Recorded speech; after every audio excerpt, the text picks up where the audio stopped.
بسم اللہ الرحمن الرحیم۔ السلام علیکم ورحمۃ اللہ وبرکاتہ۔ میرے بھائیو، یہ احیاء حدیث کا دور ہے۔ ہمیں ہر نہج پر کام کرنا ہے، ہمیں محنت کرنی ہے۔ سب سے پہلے تو ہمیں اس فن کا مطالعہ کرنا ہے، سیکھنا ہے، میدان حدیث کے اندر آنا ہے۔ پھر اس فن کا مطالعہ کر کے، علوم کو پڑھ کے، کتب و اسماء الرجال پر واقفیت حاصل کر کے اور ذخیرہ حدیث پر واقفیت حاصل کر کے پھر ہمیں اس فن میں محنت کرنی ہے۔ بہت سے ادار اور قرض باقی ہیں، جو کام ہمارے اسلاف نے کیے ان کاموں کے کرنے کی بہت زیادہ ضرورت ہے۔ سب سے بڑی ضرورت تو اس وقت یہ ہے کہ حدیث اور فن حدیث کو عام کیا جائے۔ مکتبوں پہ جاتے ہیں تو وہاں سے علم حدیث کی کتابیں نہیں ملتی، وہاں سے اسماء و رجال کی کتابیں بڑی مشکل سے ملتی ہیں۔ اگر ہم امام ابوبکر خطیب بغدادی کی کتاب تلاش کرنے لگ پڑے، المحدث الفاصل کو تلاش کرنے لگ پڑے، معرفت و علم الحدیث کو تلاش کرنے لگ پڑے، تو ہمیں وہ کتابیں نہیں ملتی، پریشان ہو جاتے ہیں، لوگوں سے رابطہ کر کے آرڈر دینا پڑتا ہے۔ اس کا مطلب ہے کہ اگر کسی بھی شخص کی ڈیمانڈ ہوگی کوئی کتاب، تو مارکیٹ میں وہ کتاب ملے گی۔ تو اس کا مطلب ہے ڈیمانڈ کرنے والے تھوڑے ہیں۔ اگر ہم نے اس میں کوشش نہیں کی، محنت نہیں کی، تو پھر ایک بہت بڑا خلا اس کے اندر آئے گا۔ میرے بھائیو، آج محنت کی ضرورت ہے۔ ہم جتنی کوشش کر سکتے ہیں احیاء حدیث کے لیے ہم کوشش کریں۔ یہ نہیں ہے کہ ذخیرہ نہیں ہے، یہ نہیں ہے کہ کتب نہیں ہے، افراد کی کمی محسوس ہو رہی ہے۔ این اس وقت میں، اس حالت میں، میں بھی جب اپنے طالب علمی دور میں نے دیکھا تو میری توجہ فقہ کی طرف ہوئی۔ میں فقہ کی طرف گیا، میں نے کہا کہ میں تخصص فی الفقہ کروں گا اور میں لوگوں کو فتاوی جات لکھ کے دوں گا۔ میرے ذہن میں یہ خیال آیا، لیکن ہر حوالے سے علم حدیث، فن حدیث میں کمی محسوس ہوئی۔ پھر میں نے ارادہ کیا کہ اب فن حدیث میں اتریں گے، اس میدان میں اتریں گے، اس میدان میں اتر کر کام کریں گے، محنت کریں گے۔ اللہ پاک نے مہربانی کی تو انشاءاللہ یہ احیاء حدیث ہوگا۔ کس نہج پر جا کر ہمیں یہ کام کرنا ہے، کس طریقے سے، کس اسلوب کو اختیار کرنا ہے۔ سب سے پہلے تو جتنے بھی مدارس کے ہمارے انتہائی قابل احترام منتظمین و محتممین ہیں، ان کو چاہیے کہ وہ کم از کم جو نصاب ہے ہمارا، اس کے اندر علم حدیث کی کتابوں کو ہم شامل کریں، اصول حدیث کی کتابوں کو شامل کریں۔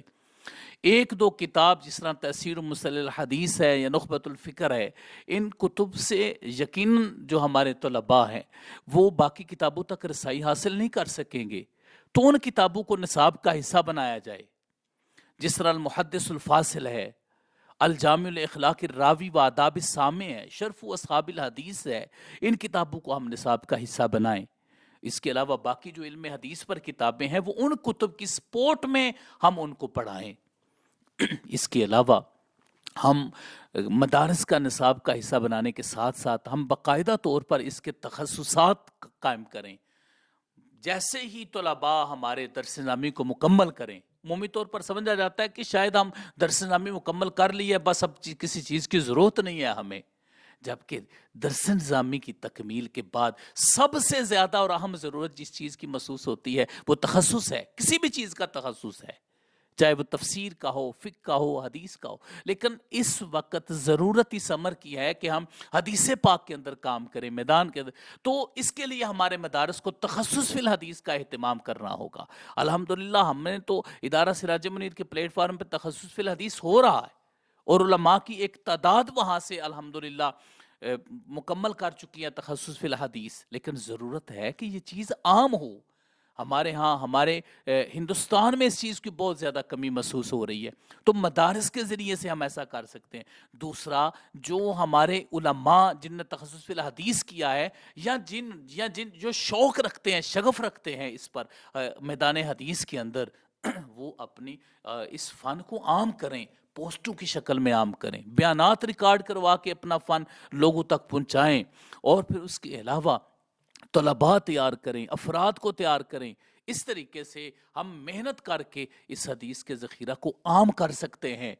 پھر اس کے بعد ہم جتنے بھی علماء ہیں ان تک جدید ذرائع تحقیق کے پہنچائیں. مثال کے طور پر مکتبہ شاملہ ہے، دیگر اب تو بہت زیادہ مکتبے سامنے آ چکے ہیں جن تک کتاب کی رسائی تک ہماری جو رسائی ہے وہ آسانی سے ہو سکتی ہے، ہم اس تک پہنچ سکتے ہیں. ظاہر ہے ایک بندہ جو ہے بالخصوص ہمارے جو علماء ہیں ان کی توجہ چونکہ خدمات دینیہ کی طرف ہوتی ہے، وہ معیشت کی طرف توجہ کم کرتے ہیں، جس کی وجہ سے مالی حالات تھوڑے کمزور ہوتے ہیں. وہ ساری کتب خریدنا سب کے لیے ممکن نہیں ہوتا، تو اس کے لیے پھر یہ مکتبے اور سافٹ ہمیں جو ہے وہ ہیلپ دیتا ہے. تو ہم اپنے سسٹمز کے اندر ذخیرہ اس طرح کتب کا جمع کر کے رکھ سکتے ہیں تاکہ ہم لوگوں تک، عوام الناس تک اس کو پہنچائیں. جو آئمہ مساجد ہیں وہ بھی شعور دلائیں، حدیث پاک کو زیادہ تر بیان، جو بالخصوص ہمارے واعظین ہیں، ہمارے واعظین بھی کوشش فرمائیں کہ وہ جتنی سے جتنی زیادہ حدیث لوگوں تک پہنچا سکیں، آئمہ کا تعارف کروا سکیں. اور یہ کسی بھی فن کے جو آئمہ ہوتے ہیں ان کا تعارف اس فن میں بڑی اہمیت کا حامل ہوتا ہے.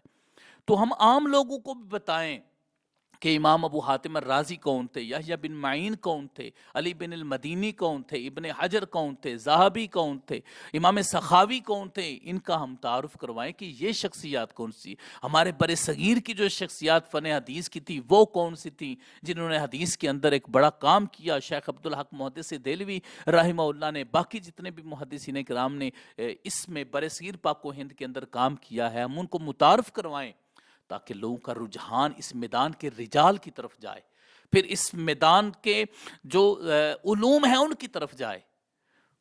بڑی حیرانگی ہوتی ہے کہ ایک چیز کا خلا نظر آ رہا ہے، پھر بھی اگر اس وقت کے لوگ اس کو اہمیت نہ دیں تو وہ خلا بڑھتا چلا جائے گا، وہ کم نہیں ہوگا.